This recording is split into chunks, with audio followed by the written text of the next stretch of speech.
맹인과 저는 자들이 성전에서 예수께 나아오매 고쳐주시니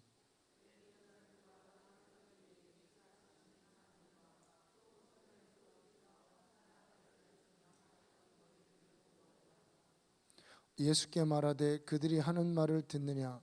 예수께서 이르시되 그렇다. 어린아이와 젖먹이들의 입에서 나오는 찬미를 온전하게 하셨나이다 함을 너희가 읽어본 일이 없느냐 하시고.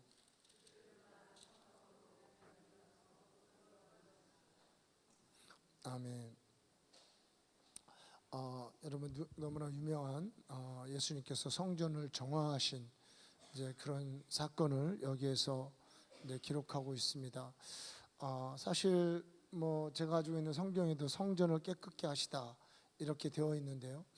단순히 우리가 이 말씀을 예수님께서 성전을 깨끗게 하신 뭐 이런 말씀으로 읽으면 또 뭐 주님이 이제 성전을 깨끗게 하시는 분이긴 하지만 정말 이 본문에서 의도하고자 하는 우리에게 말하고자 하는 의도를 놓칠 수가 있습니다.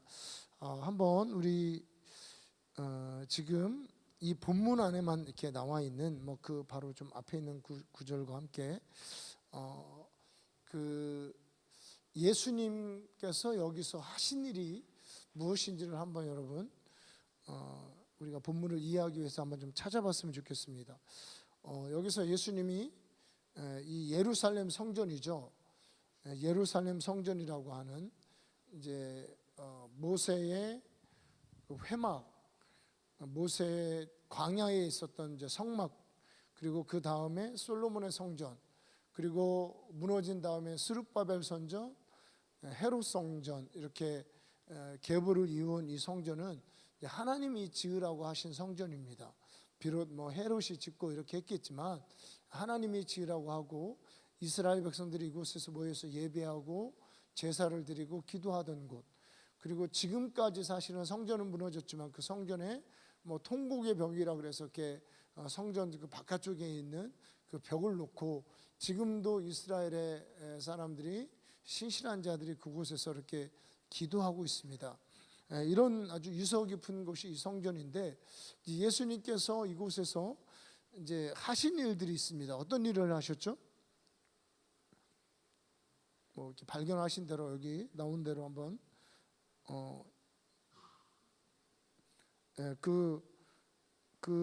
뭐 비둘 돈 바꾸는 사람들의 상과 비둘기 파는 사람들의 의자를 이렇게 둘러엎으시고 뭐 여기는 안 나오지만 소와 양과 이런 것들을 노끈을 가지고 내쫓으시죠. 양과 소 이런 것들을. 그리고 나서 뭐 예수님이 뭐라고 말씀하시고 또 14절에 보니까 맹인과 저는 자들이 성전에서 예수께 나오매 예수께서 고쳐주십니다. 그러니까 성전에서 그 와중에 막 노끈을 가지고 상을 둘러엎으시고 뭐 이러는 와중에 또 맹인과 저는 자들이 성전에 나오니까 이들을 고쳐주시죠. 그리고 제사장들과 서기관들에게 말씀하시고 나서 그리고 예수님과 함께 지금 성전에는 호산나 다윗의 자손이여 찬송하리로다, 주의 이름으로 오시는 이여 호산나 하는 그런 아이들, 주로 이렇게 아이들로 이루어진 이 예배팀. 원래 여러분 성전에는 레위인들의 어떤 그 예배팀이 있었습니다. 그런데 그런 예배팀이 아니라 이 아이들이 지금 즉석에서 드려지는 이 예배팀들이 예수님께 예배를 드리는, 이것을 가지고 항의하는 바리새인과 서기관들, 뭐 제사장들, 이 무리들에게 예수님이 대제사장들과 서기관들에게 이렇게 하는 것이 진정한 예배다, 뭐 이렇게 얘기하는 것이죠. 어린아이와 젖먹이들의 입에서 나오는 찬미를 온전케 하셨다라는 이 성경 말씀을 들어서 이것이 정말 하나님이 받으시는 진정한 예배고 성전의 모습이다라는 것을 여기서 가르쳐 주십니다. 자, 우리 예수님의 입장에서는 뭔가 성전에 대해서 뭔가 보여주시고 행하실 일이 있지만 이것을 당하는 기존의 제사장들이라든가 성전에서 봉사하는 레위인이라든가 뭐 여기서 또 나름 그 터잡고서 뭐 장사도 하고 돈도 바꾸고 하는 이런 사람들이 볼 때는 얼마나 당황스럽고 예수님이 하는 일이 이단과 같습니까? 우리가 볼 때는 이 사람들이 잘못됐는데 이 일을 당하는 오랫동안 지금 그렇게 해온 거거든요. 그 성전에서 오랫동안 그렇게 해오던 사람들 입장에서 예수님이 하시는 일이 얼마나 잘못되고 질서를 깨버리고 그동안 하던 일들을 지금 다 예수님께서 뒤집어 엎으시는 것이잖아요.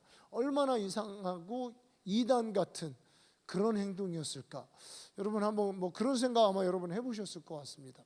자, 그러면 예수님께서 돈 받고는 상을 이렇게 엎으시고 또 뭐 비둘기 파는 의자를 둘러 엎으시고 또 성경의 다른 절에서는 노끈을 들어서 소와 양을 내쫓았거든요.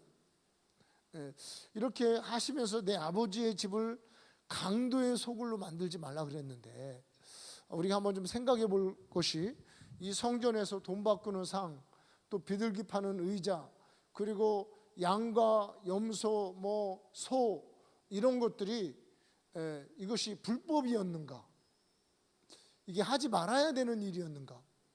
이런 것들을 한번 좀 생각해 볼 필요가 있습니다. 여러분 생각은 어떠신가요? 성전에서 돈을 바꾸고 또 비둘기를 팔고 양과 소를 이렇게 팔고 있어요.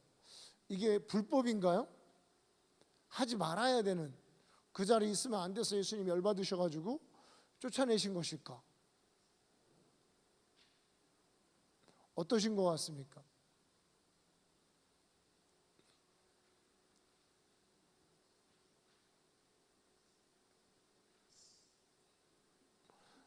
이게 사실은 불법이 아닙니다.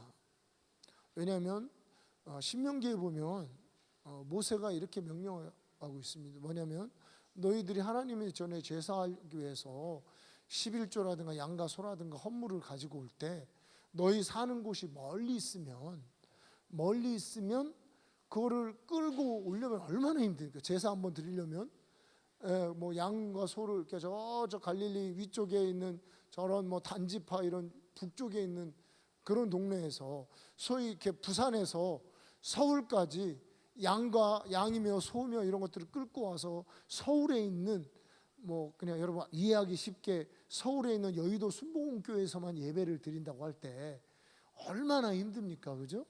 그러니까 그렇게 하지 말고 차라리 그런 것들을 돈으로 바꿔가지고 와서 돈을 가지고 와서 똑같은 것을 비슷한 것을 예루살렘에서 사서 거기서 소와 양으로 바꿔가지고 그것을 제사를 드리라는 거예요.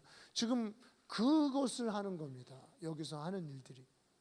그러니까 돈을 가지고 와가지고 이곳에서 자 이제 돈을 가지고 왔어요. 돈을 가지고 와서 비둘기도 사야 되고 소와 양도 사야 되기 때문에, 그리고 이 돈이요 갈릴리에서만 쓰이는 돈이 아니고 이 돈이 지금 이미 이제 이 로마 시대에는 이 예루살렘에 예배드리러 오는 사람들이 이 유대에 사는 사람들만 오는 게 아니고 로마에서도 오고 저쪽 갑바도기아에서도 오고 저쪽 위쪽에서도 오고 세계 각국에서 오는 거예요. 순례국들이.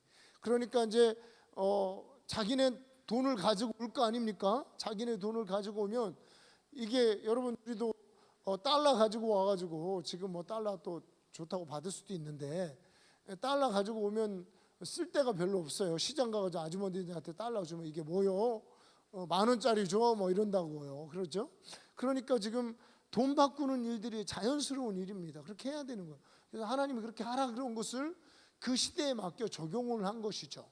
그리고 소나 양과 염소도 있어야 되죠. 제사 드리려면 그런 것들을 잡아서 제사를 드리는데 이거를 다 쫓아내버리면 제사 드릴 양과 소가 없는 거잖아요. 이 하나님이 하라고 한 것입니다. 왜 예수님은 이 하라고 한 이 불법이 아닌데 이토록 화를 내면서 이런 것들을 다 엎어버렸을까?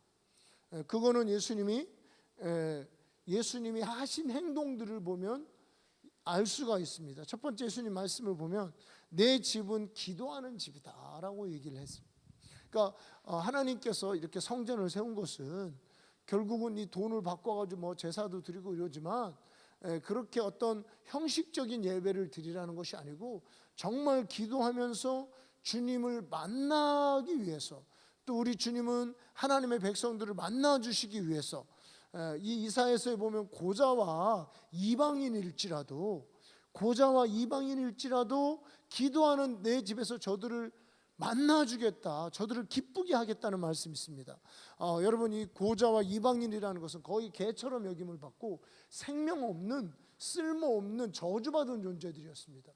그런 자들일지라도 하나님의 성전에서 주님이 만나주시고 그들을 기도하는 하나님의 집에서 그들을 기쁘게 해주시겠다는, 위로해 주시고 평안을 주시고 하늘의 은혜를 주시고 하는 이런 것들을 통해서 그 백성들을 위로하시는 이것이 하나님의 뜻인데, 그런 하나님을 만나는 집, 기도하는 집으로서의 성전의 본 역할은 다 빼고 뭐만 남았습니까? 형식만 남은 거예요.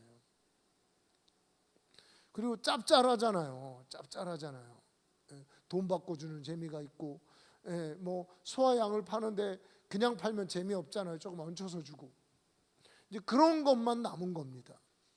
하나님의 이 제사라는 명분 안에 사람들의 속은 그런 것만 남은 거예요. 이걸로 이윤을 챙기고 돈 받고 주고, 비둘기 팔면서 이문을 남기고 이런 걸 해가지고 제사장부터 해가지고 같이 나눠 먹고 하는 이런 것만 사람들의 마음에 남은 거예요. 필요한 것이었지만 정말 하나님이 이 제사를 통해, 이 예배를 통해 죄짓고 가슴이 아프고 버림받은 심령들이 이 성전에 돌아와서 하나님을 만나고 아버지의 사랑을 경험하고 예수의 사랑, 하나님의 사랑을 경험하는 이 대신에 그 하나님 앞에 나온 이 백성들의 억울하고 애통하고 고통하는 이 심령을 위로하는, 정작 이러한 하나님의 집, 기도하는 집으로서의 이 기능 외에, 원래 목적 외에 소위 말한 짭짤하고 재미난 것만 남았더라는 거죠. 형식적인 것만. 그래서 예수님께서 성전이 어떠한 곳인가를 보여주는 것. 첫 번째는 기도하는 집이다. 그리고 두 번째는 이 기도하는 집에서, 오늘 여기에 뭐 고자나 이방인이 나오는 건 아니지만 맹인과 저는 자들을 고쳐주신 겁니다. 막 지금 예수님 열받아가지고 막 노끈을 휘두르고 다니고 그러잖아요. 다른 성경에, 우리 뭐 마태복음이 아닌 마가복음이나 누가복음 노끈을 막 휘두르고 다니고 요한복음에도 그러고 있는데, 그 중에서도 아픈 사람이 나오니까 고쳐주신다는 건 예수님께서 막 정말 막 열받아가지고 분을 참지를 못하는 이런 게 아니고, 정말 하나님의 성전, 하나님의 집으로서의 온전한 모습, 온전한 기능을 회복하기를 원하시는 거예요. 당연히 여러분, 이 성전이 아버지의 집이고 오늘 우리 신약에는 예수 그리스도의 몸인데, 이 예수의 몸 가운데 나온 이런 병든 자들, 아픈 사람들, 저는 자들, 이런 자들, 눈먼 자들을 이 하나님의 집에서 온전케 하고 고쳐주는 것이, 이것이 정상이라는 거죠. 당연한 것이라는 거예요. 예수님은 하나님의 성전이 어떠한 곳인지를 지금 보여주고 있는 것입니다. 그리고 이 하나님의 성전에서 아이들이 정말 다윗의 자손 메시아가 예루살렘에, 이곳에, 이 땅에 왔다는 것을 이들이 깨닫고요, 호산나 다윗의 자손이요 주의 이름으로 오시는 이요 호산나 지금 찬양을 부르고 있습니다.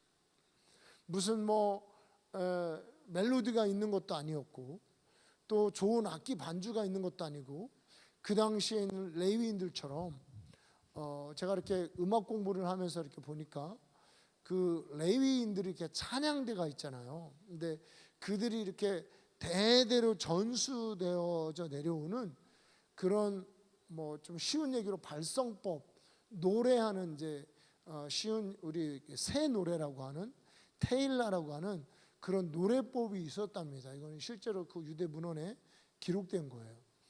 노래법이 있어가지고 이들이 얼마나 이 아름다운 노래를, 고음의, 아주 고음의 아름다운 소리를, 남자들이, 레위인들이, 남자들, 소위 말하는 옛날에 그 카톨릭에서는 이제 성가대 그에 소년들이 이렇게 성가대를 아름다우니까, 남자들이 우리처럼 이렇게 이렇게 변성기 지나가지고 이렇게 우우 이런 소리가 아니고, 이렇게 소년들은 이렇게 아름다운 목소리 있잖아요. 뭐 파리 나무 십자가, 무슨 소년 파리 나무 십자가 소년 합창단, 뭐 빈 소년 합창단, 뭐 이런 지금도 남아 있잖아요.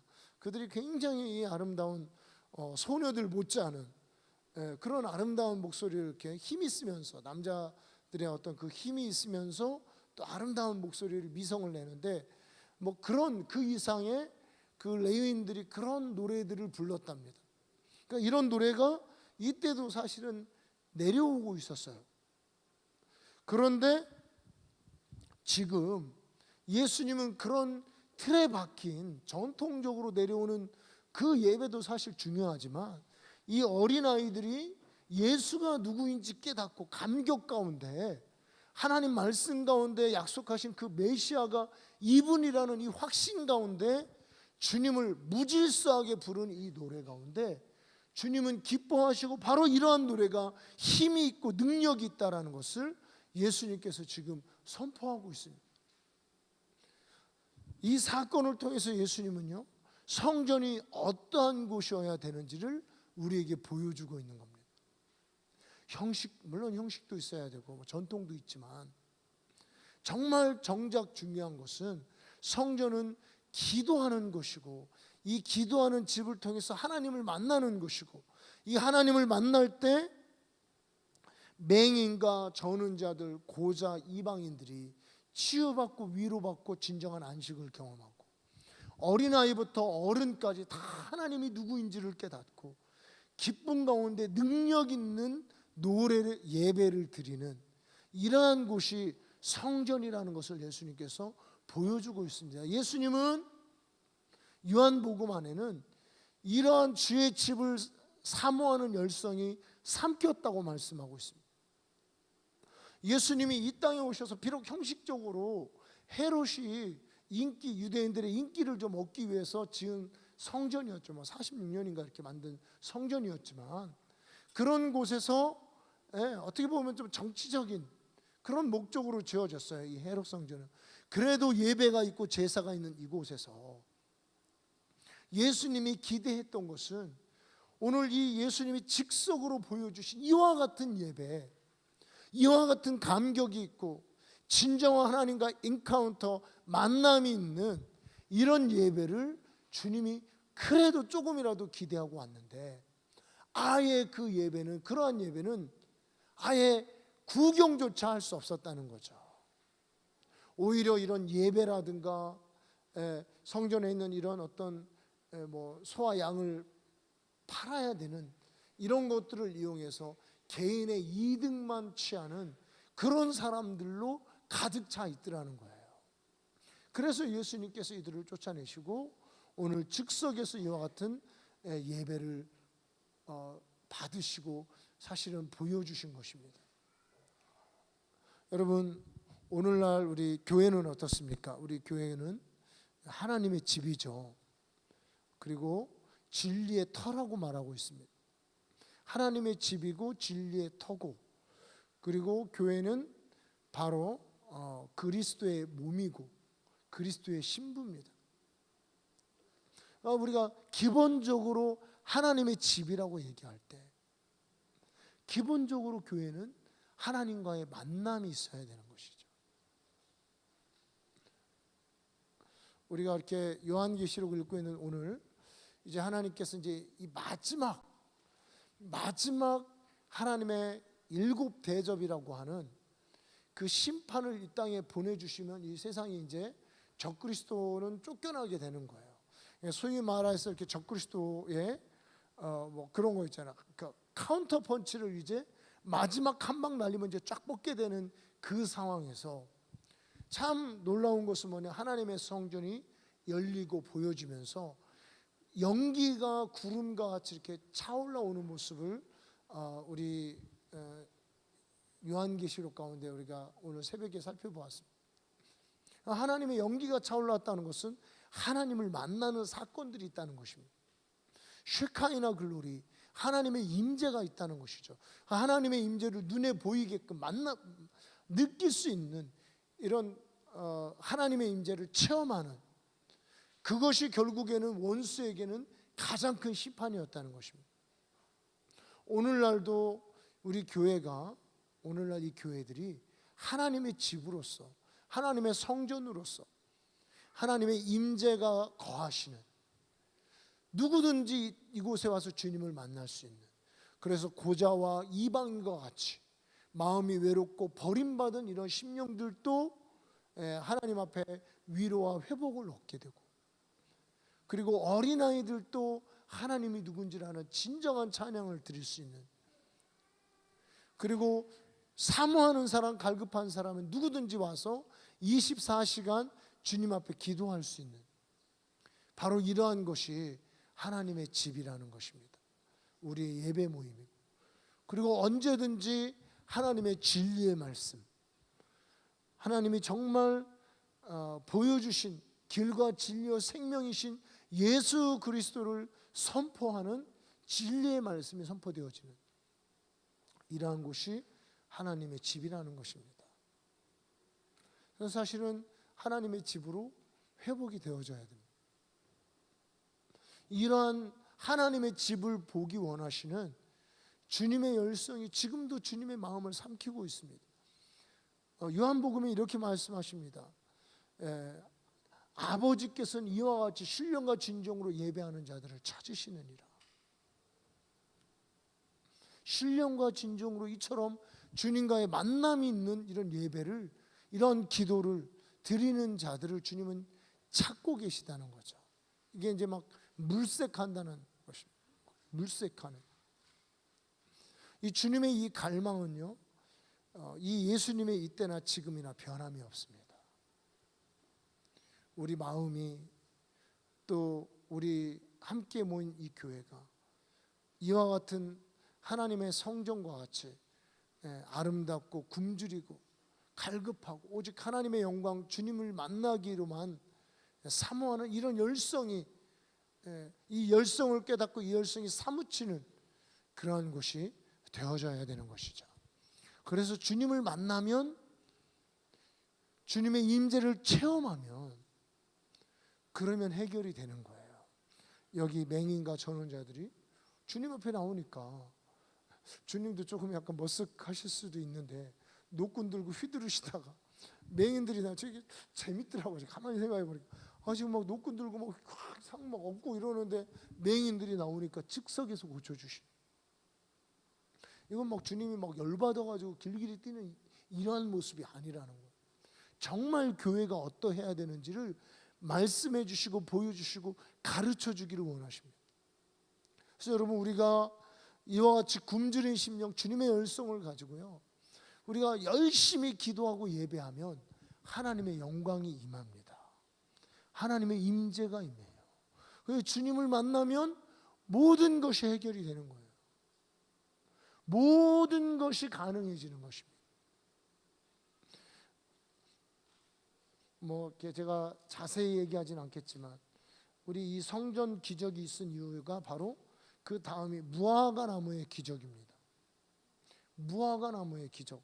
그래서 여러분, 이 무화과 나무의 기적을 보면 뭐 무화과 나무에 꽃이 폈다는 게 아니고, 무성한 무화과 나무가 예수님이 저주하시니까 그냥 한마디 딱 떨어지니까 이것이 말라버렸습니다. 말라버려가지고 이걸 가지고 많은 목사님들이 설교를 하시죠. 어떻게 설교하냐면, 그래, 열매 없는 나무는 주님께서 하나님께서 열매 없는 나무를 이처럼 저주하실 거야. 열매 없는 나무는 이렇게 말라져. 열매 없는 나무는 이렇게 마지막 시대에 하나님의 저주를 받아. 이제 이렇게 열매가 있어야 돼. 이렇게 우리가 이렇게 이 말씀을 생각을 했는데요. 실은 성경에 우리 다른 복음서에 보면 이때가 제철이 아니라고 이렇게 얘기를 하고 있습니다. 그러니까 지금 무성한데 무화과 나무 열매가 맺을 때가 아니라는 거죠. 자, 여러분, 우리도 무화과 나무 심었는데 제가 아침에 가가지고 열매가 없네 하고 저거를 저주를 했어요. 그럼 여러분들이 저를 보고 뭐라고 생각하시겠습니까? 목사님 드디어 좀 이상해지셨다. 돌았다. 예? 여러분 뭐 그러지 않겠습니까? 왜 무화과나무 왜 열매가 없죠? 제철이 아니니까. 그러면 무화과나무에 잎사귀가 무성해요. 잎사귀가 많다고 또 열매가 있는 건 아니죠. 근데 사실은 예수님이 무엇을 얻을까 좀 기대하셨다고 하는 거 보니까 열매가 그래도 한두 개쯤은 있을 수도 있는 뭐 좀 그런 때였던 것 같아요. 제가 이 상황을 잘 이해할 수는 없지만 이제 그럴 때 열매가 없었어요. 하나도 없었던 거예요. 그래서 예수님께서 이 무화과나무를 저주했습니다. 예수님이 이 무화과나무를 저주한 것이 무화과나무에 열매가 없어서 저주한 게 아니었어요. 그걸 어떻게 할 수 있냐면 바로 뒷절에 보면 알 수 있습니다. 제자들이 보고 이상히 여겨 20절에 무화과나무가 어찌하여 곧 말랐나이까 예수께서 대답하여 이르시되 내가 진실로 너희에게 이르노니 만일 너희가 믿음이 있고 의심하지 아니하면 이 무화과나무에 된 이런 일만 할 뿐만 아니라 이 산들어 들려 바다에 던져져라 하여도 될 것이요 너희가 기도할 때 무엇이든지 믿고 구하는 것은 다 받으리라. 여러분 이제 예수님께서 성전을 이렇게 청소하시고 마태복음 21장에 보니까 이제 십자가를 지시고 하늘나라 가셔야 되거든요. 하늘나라 가셔야 되는데 제자들에게 마지막으로 뭔가 기도에 대해서 더 가르쳐주고 싶은 것이 있었습니다. 그래서 이 무화과나무로 본을 삼으신 거예요.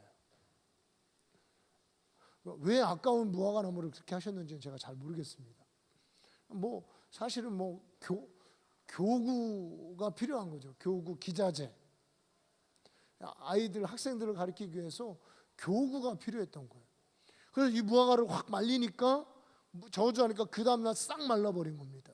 그러면서 너희가 믿고 의심치 아니하면 구하는 것마다 응답되고 심지어는 이 산도 들려서 바다에 던지우리라 그러면 그렇게 될 것이라는 것입니다. 이것이 기도의 능력입니다. 주님이 기도의 능력을 이 무화과나무 사건을 통해서 이 기적을 통해서 보여주길 원하신 겁니다. 그리고 이 말씀은 성전을 정결케 했던 말씀과 연결이 되는 거예요. 여러분 우리 교회가요 정말 굶주리고 배고픈 심령으로 주님께 기도하고 주님 한 분만을 예배하고 주님만을 찾고 온 성도들이 한 마음이 되어서 간절히 하나님 앞에 나오는 정말 하나님을 만나는 장소, 하나님을 만나는 기도가 드려지는 쉼없는 끝없는 이런 기도가 드려지는 그러한 성전과 같은 것으로 회복이 되면 이 기도 안에는 놀라운 능력이 역사하는 것입니다. 놀라운 능력이 역사하는 거예요.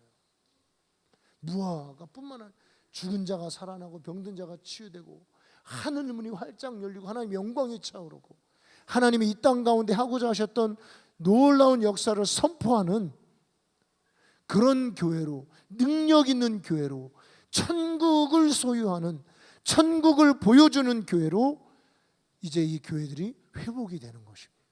죽은 자가 살아나고요, 나병 환자가 치유되고요, 귀신 들린 세대가 깨끗게 되어지고, 요즘에도 보면 막 많이 귀신 들렸어요. 보면. 집단적으로 중독에 빠져 있고, 그래서 우리 제가 몇 번 얘기해서 죄송하죠. 우사모님이 그러잖아요. 이렇게 딱 왔더니 사람들이 이렇게 다 정수리만 보이더라. 애들이 여기도 이제 정수리 보이는 분들이 좀 계시는데, 정수리만 이렇게 보이는 애들이 다 여기 그냥 스마트폰 하고 있고 예배 시간에.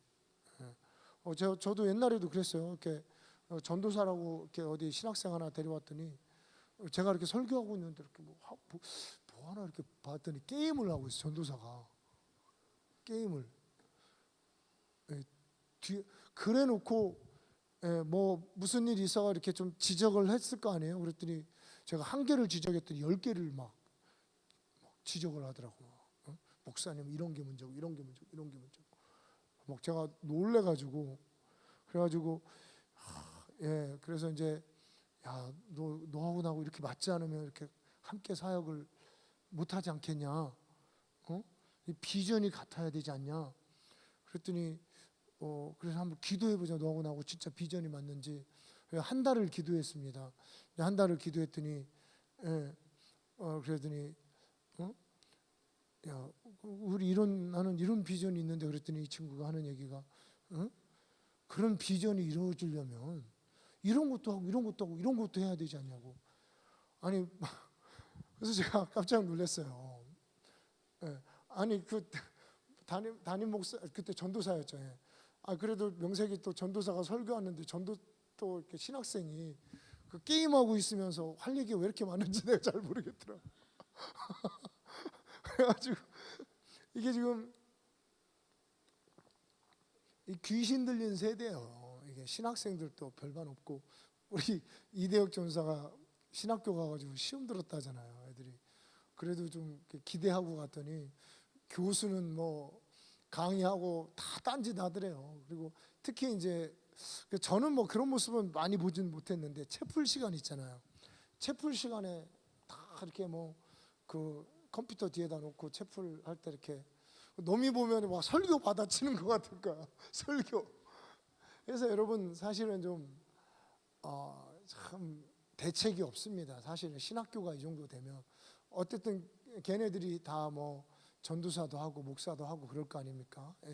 그것도 대학원생들이, 학부생들이야 철없다 그러지만 대학원생들이 그러고 있으면, 그것도 한 세대가 뜨거운 데였잖아. 한 세대 순복음이잖아요. 뭐 다 그런 건 아닌데 많이들 그러고 있더라고요. 그래서 이런 세대를 사실은 그 악령을 쫓아내고 하나님의 영광이 오게 하기 위해서는 우리가 교회가 참으로 이와 같이 예수님이 오늘 보여주는 것처럼 기도하는 교회가 되어져야 됩니다. 기도하는 교회에는 능력이 임합니다. 그래서 바울이 하나님 나라는 말에 있지 않고 능력이 있다. 그럼 그 능력이 진짜 이런 능력, 그런 능력입니다. 예수님이 지금 복음서에서 보여주는 이런 능력, 물론 이 능력 안에는 뭐 사람을 변화시키고 그런 능력도 포함이 돼요. 당연히 그렇게 돼야 되죠. 그래서 여러분 우리가 참 더 많이 기도하는 교회가 되어줘야 되죠. 우리 개인도 이렇게 기도하는 교회.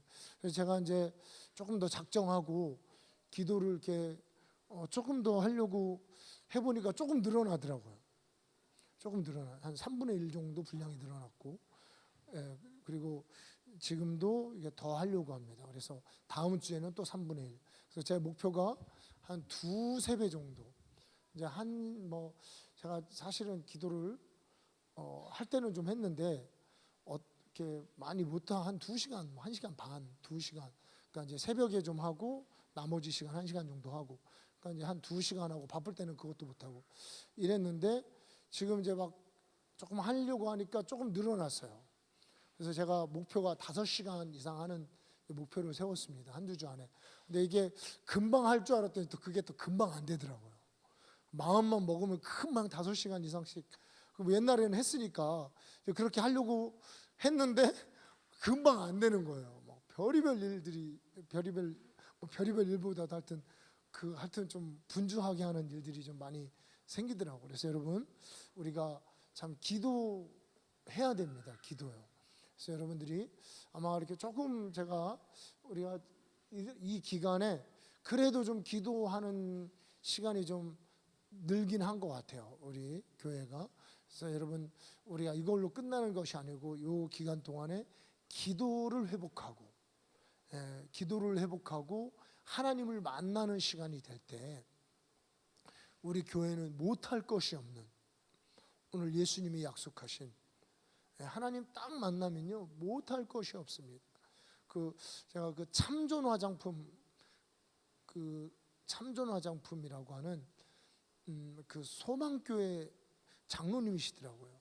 이분 간증을 들어보니까 그냥 뭐 망했어요. 어떻게 하다가 뭐 검찰 수사가 확 들어와가지고 뭐 뭘 팔았다나 거기다 뭘 팔아야 되는데 어떤 걸 막 팔아가지고 약국에서 뭘 제주에서 팔았다가 약국하다가 확 다 망하게 된 거예요. 그래서 뭐 검찰이 쫓아다니고 도망다니고 이러다가 이분이 하나님을 만났어요. 하나님을 만나니까 아주 이루 말할 수 없는 다 이제 빚도 쌓이고, 이게 그냥 하나님을 만나니까 한순간에 해결된 건 아니지만 금방 해결이 되고, 그리고 이분이 부흥사가 돼가지고 간증하러 다니시고. 그러니까 이게 가장 중요한 것은 하나님 만나는 거더라. 하나님 만나는 거. 우리가 이 교회가 기도하는 집이 되어서 하나님을 만나면 정말 도저히 해결할 수 없는 이 산과 같은 문제들이 해결이 됩니다. 바다에 던지우리라 그러면 그렇게 되는 거예요. 그래서 우리가 여러분 지금 이제 기도하기 좋은 철이 왔잖아요. 제가 어제 오늘 이렇게 돌아다니다가 깜짝 놀랐어요. 아니 뭐예요? 무화과나무가 아니고 벚꽃이 벌써 폈더라고요. 벚꽃. 우리가 이제 여기 딱 들어와서 살고, 그리고 이렇게 주로 밤에 움직였던 것 같아요. 밤에. 그러다 보니까 아니면 저쪽 이렇게 벚꽃이 이렇게 핀 거를 별로 생각을 못 하고 다녔던 것 같아요. 그런데 벚꽃이 막 펴가지고 이제 지려고 하고 있어요. 야, 참 세상이 빠르다는 것도, 그리고 사람이 뭔가에 이렇게 골몰하고 다니면, 야, 이렇게 아름답게 하나님이 지으신 세계 참 아름다워라. 주님의 세계는 이거를 놓치고 못 보고 다니더라고요. 야, 참 그래서 벌써 이렇게 봄이 정말 왔구나라는 생각을 하게 되었습니다. 여러분 참 이 기도하기 좋은 시즌입니다. 그래서 우리가 다른 모든 거 다 내려놓고 사실은 우리가 하나님 앞에 기도로서 주님 만나기 위해서 갈급한 심령으로, 여러분 혹시 통성기도가 안 되면 안 하셔도 좋습니다. 하여튼 주님 찾으시면, 갈급한 심령으로 주님 찾으시고 만나시면 여러분 하나님 모든 문제가 다 해결이 되고, 고자와 이방인들, 여기 개 취급당하는 그런 사람들도 하나님의 그 버림받은 심령, 그 외로운 심령, 그 찢긴 심령, 상한 심령을 주님이 기쁘게 해주시겠다는 기도하는 집에서 여러분 한번 기도해 보세요. 지금 어떠한 심령이 와도 여러분 기도 한 서너 시간 이렇게 하다 보면, 두세 시간, 최소한 1시간 넘다 보면 마음에 이렇게 평강이 오잖아요. 평강이 옵니다. 그래서 여러분들이 이 말씀처럼 여러분 각자 한 성전 한 성전이 기도하는 집이 되시고, 우리가 또 이 교회가 정말 기도하는 집이 되어서 하나님이 우리에게 주신 이 사명을 감당하지 못할 것이 없고, 하나님의 뜻을 이루지 못할 일이 없고, 모든 우리 앞에 있는 장애물들은 제거되지 못할 것이 없는, 세상에 감당할 수 없는 능력 있는 교회, 능력 있는 성도로 우리 다 주님 앞에 쓰임 받기를 주님의 이름으로 축복합니다. 우리 시간에 같이 기도하겠습니다. 여러분 기도할 때에